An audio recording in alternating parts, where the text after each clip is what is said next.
पहले अंग्रेजों का शासन था, अंग्रेज भी लटकाते थे। उससे पहले मुगलों का शासन था। मुगल कब चाहता कि भारत के अंदर भारत के गौरव की पुनर्स्थापना हो, लेकिन मोदी जी आए और मोदी जी के आने के दूसरे कार्यकाल में अयोध्या में 500 वर्षों से लटके हुए श्री राम जन्मभूमि से संबंधित मामले का समाधान होता है। आप सबको मैं बधाई देता हूं। अयोध्या में भगवान राम का भव्य मंदिर के निर्माण का मार्ग प्रशस्त हुआ है। अयोध्या में भगवान राम का भव्य मंदिर का निर्माण होने जा रहा है। कोई संदेह किसी को नहीं होना चाहिए।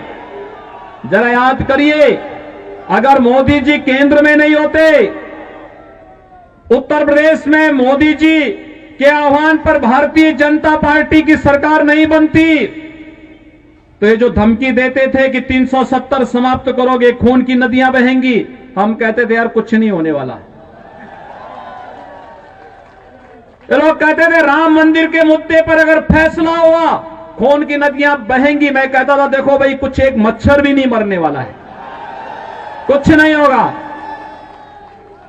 न्यायालय मेरिट के आधार पर फैसला करे, फैसले को लागू हम करेंगे। और किसी के माई के लाल पे हिम्मत है उत्तर प्रदेश में उपद्रव करके दिखा दे।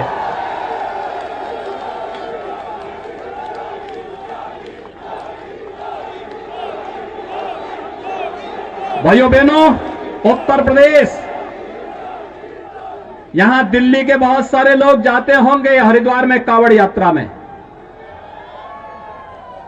पहले कांवड़ यात्रा में कांग्रेस की सरकार रही हो, कांग्रेस के जितने भी सहयोगी दल है, केजरीवाल के नेतृत्व के जितने भी इनके सहयोगी दल हैं जो इनके लिए वोट मांग रहे हैं, इनकी सरकारें उत्तर प्रदेश में रही हैं। इन्होंने कांवड़ यात्रा उत्तर प्रदेश के अंदर बंद कर दी थी, नहीं चलने देते थे, प्रतिबंध लगा दिया। डीजे नहीं बजेगा, संग नहीं बजेगा, घंट नहीं बजेगा, घड़ियाल नहीं बजेगा, पंडाल नहीं लगेंगे। तो जब मेरे पास ये प्रस्ताव आया कि पहले ये होता था, मैंने कहा भाई ये भगवान शिव की भक्तों की यात्रा है, ये शव यात्रा नहीं है। इसमें सब बजेंगे, इसमें डीजे भी बजेगा, शंख भी बजेगा, घड़ियाल भी बजेगा, नगाड़े भी बजेंगे। और इनके स्वागत की तैयारी जगह जगह करो और हेलीकॉप्टर से पुष्प वर्षा भी करते जाओ, कोई प्रतिबंध नहीं। लोगों ने कहा कि इतनी बड़ी संख्या में श्रद्धालु आएंगे, दिल्ली से, राजस्थान से, पंजाब से, हरियाणा से, उत्तराखंड से, उत्तर प्रदेश से, अन्य राज्यों से आएंगे, कौन सुरक्षा देगा? अरे हमने कहा ये हमारी जिम्मेदारी है सुरक्षा देना। लोगों ने कहा कि लोग हमला करेंगे, तो हमने एक बात कही भाइयों बहनों, मैंने बात साफ कही। मैंने कहा देखो भाई, भगवान शिव की भक्तों की यात्रा है, कोई व्यवधान डालना चाहता है तो उसको तय करना है। अगर वो व्यवधान डालेगा हम उसको गोली से समझाएंगे, व्यवधान डाल करके दंगा कराएगा तो गोली उसको समझा देगी। और भाइयों बहनों, 4 करोड़ से अधिक श्रद्धालु आते हैं, कहीं भी कोई बाल बांका नहीं होता। बहुत शांतिपूर्ण ढंग से भजन गाते हुए लोग जाते हैं, शिवालयों में जलाभिषेक करते हैं, भारत की आस्था के प्रति अपनी श्रद्धा व्यक्त करते हुए एक भारत श्रेष्ठ भारत के निर्माण के लिए अपने आप को संकल्पित करते हैं। यही तो भारत के अंदर कांवड़ यात्रा का महत्व है। ये लोग कहते थे राम मंदिर के मुद्दे पर अगर फैसला हुआ खून की नदियां बहेंगी। मैं कहता था देखो भाई, कुछ एक मच्छर भी नहीं मरने वाला है, कुछ नहीं होगा। न्यायालय मेरिट के आधार पर फैसला करे, फैसले को लागू हम करेंगे। और किसी के माई के लाल पे हिम्मत है उत्तर प्रदेश में उपद्रव करके दिखा दे।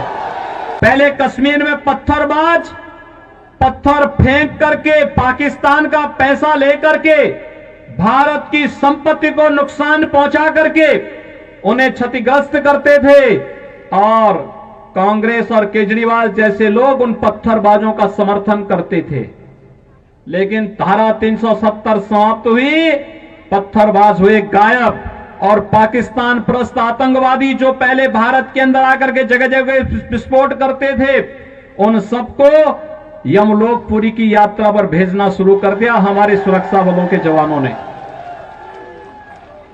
उनके लिए कहा गया कि भाई भारत की धरती तुम्हारे लिए नहीं है, तुम्हारे लिए तो अब बोली नहीं, हमारे सुरक्षा बलों के जवानों की गोली है और एक गोली खाओ, अपनी यात्रा पर जाओ। कांग्रेस और केजरीवाल इन उपद्रवियों को क्या खिलाते थे? बिरयानी। और हम क्या खिला रहे हैं? गोली। भाइयों बहनों, यही अंतर है।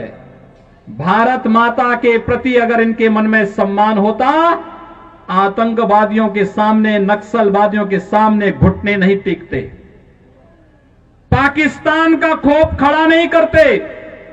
याद करिए, मुंबई पे आतंकी विस्फोट, आतंकी हमला हुआ था और तब कांग्रेस नेतृत्व की सरकार थी और तब केजरीवाल भी कोई एक एनजीओ चला करके यहां पर जनता को बेवकूफ बनाने का कार्य तब भी करता था। भाइयों बहनों, जब देश की जनभावना थी कि पाकिस्तान पर हमला होना चाहिए, तो ये चिन्मयानंद का चेला योगी आदित्यनाथ जो दिल्ली में आके भाषण दे रहा है, इसको मैं कहना चाहता हूं, अपनी भाषा पे संयम रखो, वरना अगर दिमागी संतुलन बिगड़ गया है तो दिल्ली में मुफ्त इलाज होता है। मनोचिकित्सक के पास जाओ, फ्री में तुम्हारा इलाज करवा देंगे। अनाप शनाप बातें करना बंद करो। यहां पर आए हो तो बताओ 200 यूनिट बिजली का दाम कितना है उत्तर प्रदेश में? कितना दाम है उत्तर प्रदेश के अंदर? 7 रुपए यूनिट बिजली का दाम है, यहां 0 है 200 यूनिट तक। यहां आए हो तो बताओ, उत्तर प्रदेश में नमक रोटी देते हो मिड डे मील में बच्चों को खाने के लिए, और यहां स्कूलों के अंदर एयर कंडीशन कमरे बच्चों की पढ़ाई के लिए बने हैं। जाके यहां मिड डे मील की व्यवस्था देखो। यहां आए हो तो बताओ, दिमागी बुखार से हजारों बच्चों की मौत हो गई उत्तर प्रदेश में, और दिल्ली के अंदर डेंगू की बीमारी से लड़ने के लिए पूरी दिल्ली को हमने खड़ा किया, एक साथ लेकर आए हम, और एक भी मौत डेंगू से नहीं हुई दिल्ली में। अगर आए हो योगी जी तो काम पे चर्चा करो और बताओ, उत्तर प्रदेश के अंदर 10 साल, 6 साल, 8 साल की बच्चियों के साथ बलात्कार हो रहा है, और तुम चिन्मयानंद के चेले बन के उस बलात्कारी के समर्थन में खड़े हो और यहां आके ज्ञान दे रहे हो। केजरीवाल को खांसी आती है, दम घुटता है, वो इलाज कराने चला जाता है, और इन सब के बीच चुनाव आयोग खामोश है। चुनाव आयोग इन घटनाओं का संज्ञान नहीं ले रहा है। आज एक बयान सुबह सुबह आता है रविशंकर प्रसाद जी का, हम बातचीत से शाहीन बाग का मसला हल करना चाहते हैं। हमने भी उसका स्वागत किया। शाम हो गई, कहीं कुछ पता नहीं। इसका मतलब मुंह जबानी जमा खर्च, इसका मतलब सिर्फ बयानबाजी। अरे केंद्र की एक सरकार बैठी हुई है। मैं आदरणीय रविशंकर प्रसाद जी से पूछना चाहता हूं कि क्या आपने कोई अपनी ओर से पहल कर दी, बाद में आपको रोका गया क्या? किसने रोका? किसने आपको मना किया बातचीत करने से? उस व्यक्ति के नाम का खुलासा कीजिए, वरना तो मुझे तो मालूम है उस व्यक्ति का नाम है अमित शाह, जो दिल्ली में बवाल कराना चाहता है, जो दिल्ली में माहौल बिगाड़ना चाहता है, जो दिल्ली में हिंसा फैलाना चाहता है, जो दिल्ली का चुनाव टालना चाहता है। और इसलिए अगर चुनाव आयोग ने इन घटनाओं से सख्ती से निपटने का प्रयास नहीं किया तो आने वाले दिनों में दिल्ली के अंदर बड़ी अनहोनी घटनाओं की तैयारी, अराजक घटनाओं की तैयारी हो रही है। दूसरी ओर आज बहुत सारे आंदोलन मुंबई में चल रहे थे, उन्होंने अपना आंदोलन वापस लिया। मैं समझता हूं कि इस समय धैर्य और समझदारी आंदोलन चलाने वाले लोगों को यह दिखानी चाहिए कि कोई ऐसा बवाल, कोई ऐसी हिंसा फैलाकर राजनीतिक लाभ लेने का भारतीय जनता पार्टी का मंसूबा सफल न होने पाए। इसलिए आप लोग स्वयं से अपने आंदोलन के बारे में पुनर्विचार भी कीजिए।